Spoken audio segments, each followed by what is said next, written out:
Welcome to the morning devotional. Pastor Michelle here, and this morning we're going to continue our reading of Jeremiah, and we are starting in chapter 27. Early in the rule of Judah, King Zedekiah, Josiah's son, this word came to Jeremiah from the Lord. This is what the Lord said to me. Make a yoke of straps and bars and wear it on your neck.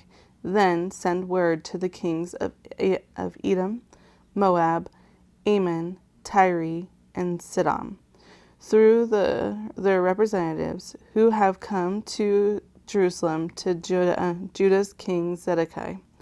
Tell them to say to their masters, the Lord of heavenly forces, the God of Israel, proclaims, say this to your masters. By my great power and outstretched arm, I have made the earth and the people and the animals that are in it. I can give it to anyone I please. Now I hand over all of these countries to my servant, King Nebuchadnezzar of Babylon. I even give him the wild animals as subjects. All nations will serve him, his son and grandson, until the time for his land arrives. Then many nations and great kings will conquer him. As for the nation or country that won't serve Babylon's king Nebuchadnezzar and won't put its neck under his yoke, I will punish it with the sword, famine, and disease until I have destroyed it by his hand, declares the Lord. As for you, don't listen to your prophets, diviners, dreamers, mediums, or your sorcerers who say to you, don't serve the king of Babylon. They are lying to you, and their lies will lead to banishment from your land. I will drive you out, and you will perish. But any nation that puts its neck under the yoke of the king of Babylon and serves him, I will let stay in its land to till it and live on it, declares the Lord. I delivered the same message to Judah's king Zedekiah. If you want to live, put your necks under the yoke of the king of Babylon and serve him and his people. Why should you and your people die by sword, famine, and disease, as the Lord pronounced against a nation that won't serve the king of Babylon? Pay no attention to the words of the prophets who encourage you not to serve the king of Babylon, for they are lying to you. I haven't sent these prophets, declares the Lord. They are prophesying falsely in my name. If you listen to them, I will drive you out, and you will perish, both you and your prophets. Then I spoke to the priests and all of this people. This is what the Lord says. Don't listen to the words of the prophets who are prophesying to you. In a short while, the temple equipment will be brought back from Babylon. They are prophesying a lie to you. Don't listen to them. Serve the king of Babylon and live.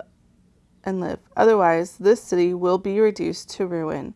If they are really prophets and have the Lord's word, let them intercede with the Lord of heavenly forces, not to let the equipment left in the Lord's temple and in the royal palace of Judah and Jerusalem be carted off to Babylon.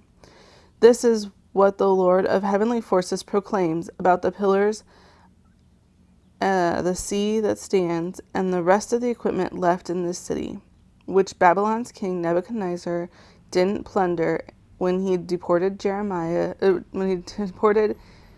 Jeconiah, the son of Judah's king Jehoiakim, from Jerusalem to Babylon, along with all the officials of Judah and Jerusalem.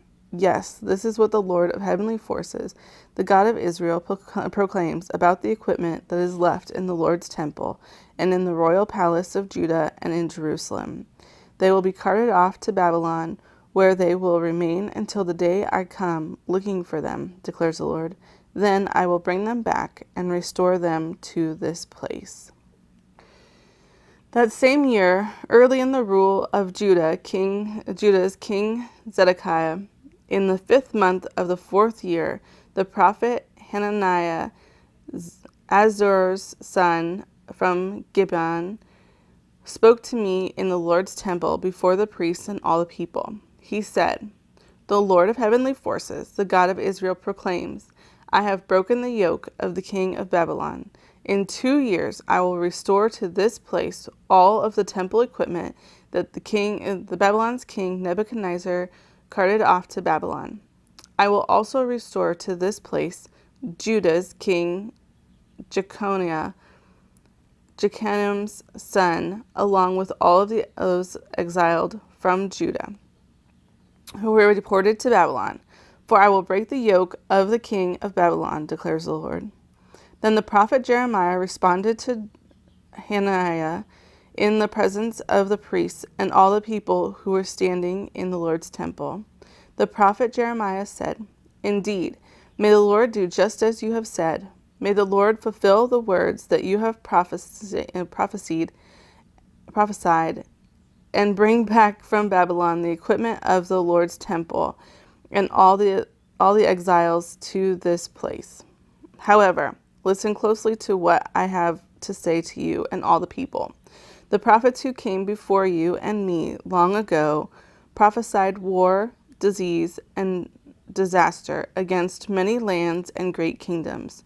So the prophet who prophesies peace is recognized as one who is actually sent by the Lord only when the prophet's message is fulfilled." Then the prophet Hananiah took hold of the yoke that was on the prophet Jeremiah's neck and broke it, and said before all the people, "This is what the Lord says. Just as this yoke has been broken, I will break the yoke of Babylon's king Nebuchadnezzar from the neck of all the nations within 2 years." Then the prophet Jeremiah walked away. Some time after Hananiah had broken the yoke that was on Jeremiah's neck, the Lord told him, "Go, say to Hananiah, the Lord proclaims, you have broken a wooden yoke, and I will replace it with an iron one. The Lord of heavenly forces, the God of Israel proclaims, I will put iron yokes on the necks of all these nations, and they will serve Babylon's king Nebuchadnezzar. Even the wild animals will be subject to him." Then the prophet Jeremiah said to the prophet Hananiah, "Listen, Hananiah, the Lord hasn't sent you. All you are doing is persuading these people to believe a lie. Therefore, the Lord proclaims, I'm going to send you somewhere, right off the face of the earth. Before the year's end, you will die, since you have incited rebellion against the Lord." The prophet Hananiah died in the 7th month of that year. That concludes our reading of Jeremiah this morning. I pray that you hear these words, that you can meditate on them, find meaning in your life, and ask God to continue to give you a vision and guidance, so that we continue to do His works in the world. I pray that you have a fantastic day, and I look forward to seeing you tomorrow. Bye.